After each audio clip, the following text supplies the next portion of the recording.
Hi friends, இன்னைக்கு road கடை காளான் மசாலா எப்படி பண்றதுதாங்க பார்க்க போறோம். அதுக்கு ஒரு கப் அளவுக்கு நான் வந்து முட்டைக்கோஸ் எடுத்திருக்கேங்க. இது ஒரு 200 கிராம் அளவு இருக்குங்க. இதை வந்து ஒரு பவுல்ல சேர்த்திக்கலாங்க.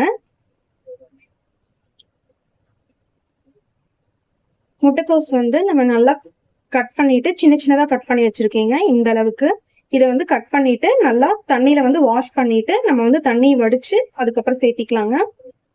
இப்போ ஒரு பெரிய வெங்காயம் மீடியம் சைஸ் அளவுல எடுத்திருக்கீங்க. சின்ன சின்னதா கட் பண்ணி வச்சிருக்கேன். இதை சேர்த்திக்கலாங்க.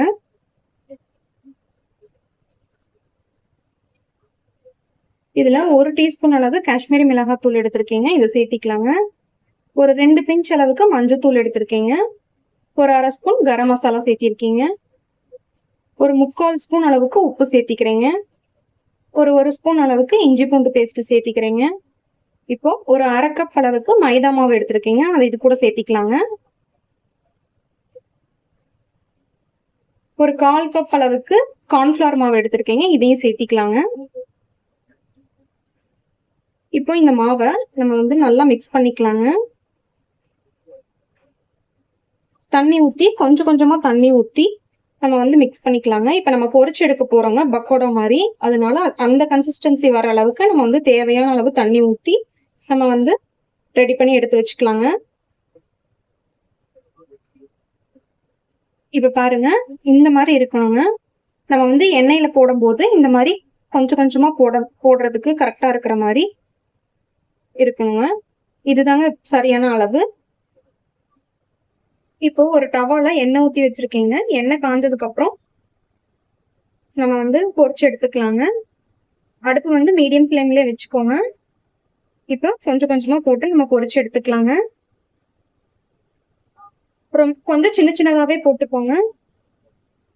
பெருசா போட்டோம்னா நமக்கு வந்து காளானுக்கு கரெக்டா இருக்காதுங்க. அதனால குட்டி குட்டியா போட்டு நம்ம வந்து இதை ஃபுல்லா பொரிச்சு எடுத்துக்கலாங்க. பாருங்க, இந்த இருந்தா போதுங்க.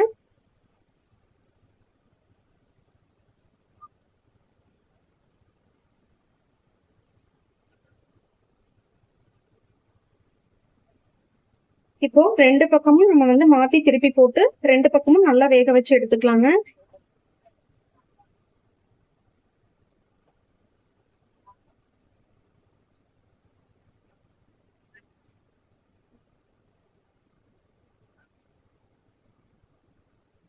இப்ப பாருங்க, இது 2 பக்கம் நல்லா வெந்துருச்சுங்க.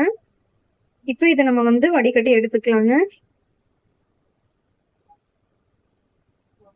இதை வைக்கும் போது நீங்க டிஷ்யூ பேப்பர் அடியில போட்டு வைங்க. அப்போ வந்து இருக்கிற ஆயில் எல்லாத்தையும் டிஷ்யூ பேப்பர் உறிஞ்சிடுங்க.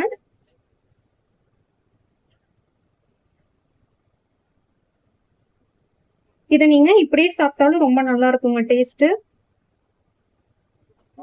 இப்ப இது ஃபுல்லா நம்ம எடுத்துடலாங்க. இப்போ அடுத்த பேட்சும் போட்டு எடுத்துடலாங்க.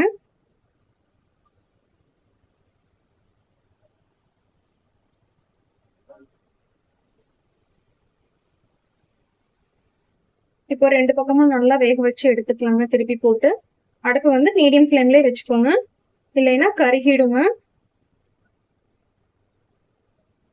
இப்போ நம்ம இதை ஃபுல்லா எடுத்துடலாங்க. இப்ப பாருங்க, எல்லாமே எடுத்து பொரிச்சு ரெடி பண்ணி வச்சிருக்கோங்க. இப்ப இதை தனியா வச்சுக்கலாங்க. இப்போ ஒரு டவால நான் வந்து 2 டேபிள் ஸ்பூன் வந்து எண்ணெய் சேர்த்திக்க போறேங்க.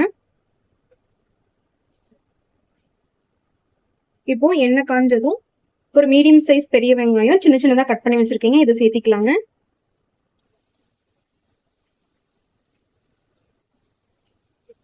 இதை நல்லா எண்ணெயில வந்து வணக்கி எடுத்துக்கலாங்க.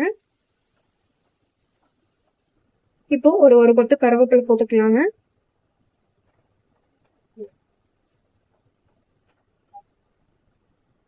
ஒரு 1/2 ஸ்பூன் இஞ்சி பூண்டு பேஸ்ட் சேர்த்திக்கலாங்க. இஞ்சி பூண்டோட பச்சை வாசனை போற வரைக்கும் நம்ம நல்லா வணக்கி எடுத்துக்கலாங்க. இப்போ இதுல 1/4 டீஸ்பூன் மஞ்சள் சேர்த்திக்கலாங்க. ஒரு ஸ்பூன் அளவுக்கு காஷ்மீரி மிளகாத்தூள் எடுத்திருக்கீங்க. இதை சேர்த்திக்கலாங்க. ஒரு 1/2 ஸ்பூன் அளவுக்கு நான் வந்து கரம் மசாலா எடுத்திருக்கேங்க. இதை சேர்த்திக்கலாங்க. ஒரு 1/4 ஸ்பூன் அளவுக்கு உப்பு சேர்த்திக்கலாங்க. இப்போ இதை நல்லா கலந்து விட்டுக்கலாங்க. மசாலாவோடைய பச்சை வாசனை போற வரைக்கும் நம்ம நல்லா கலந்து விட்டுக்கலாங்க. அடுப்பு வந்து லோ ஃப்ளேம்ல வச்சுக்கலாங்க. இப்போ டொமேட்டோ கெச்சப் எடுத்திருக்கீங்க, அது ஒரு 3 ஸ்பூன் ஊத்திக்கலாங்க, 3 டேபிள் ஸ்பூனுக்கு. இப்போ இதை நல்லா கலந்து விட்டுக்கலாங்க.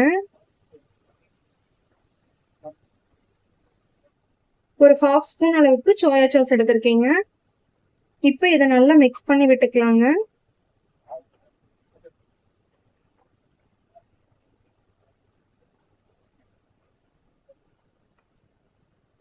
ஒரு 2 டேபிள் ஸ்பூன் அளவுக்கு நான் கார்ன்ஃபிளவர் மாவு எடுத்திருக்கேங்க. இதுல கொஞ்சமா தண்ணி ஊத்தி இதை கலக்கி எடுத்துக்கலாங்க.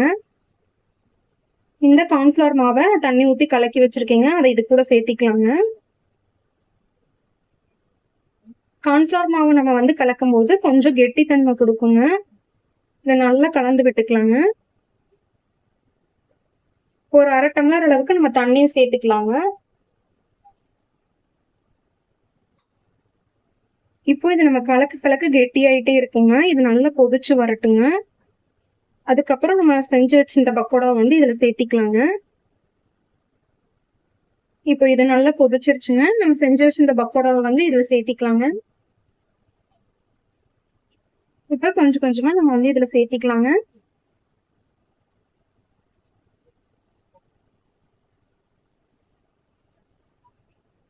இப்போ இதை நல்லா மிக்ஸ் பண்ணி விட்டுக்கலாங்க.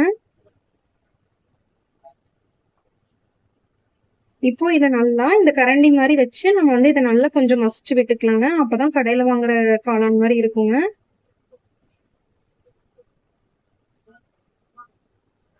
அவ்வளவுதாங்க, சூப்பரா ரெடி ஆயிடுச்சுங்க ரோட்டுக்கடை காளான். இப்போ இதை நம்ம வந்து சர்வ் பண்ணிடலாங்க. அவ்வளவுதாங்க, சூப்பரா ரெடி ஆயிடுச்சுங்க. இப்போ இது கார்னிஷிங்காக நான் வந்து கொஞ்சமா சின்ன சின்னதா கட் பண்ணி வச்சிருந்த ஆனியன் வந்து கொஞ்சம் சேர்த்திக்கிறேங்க.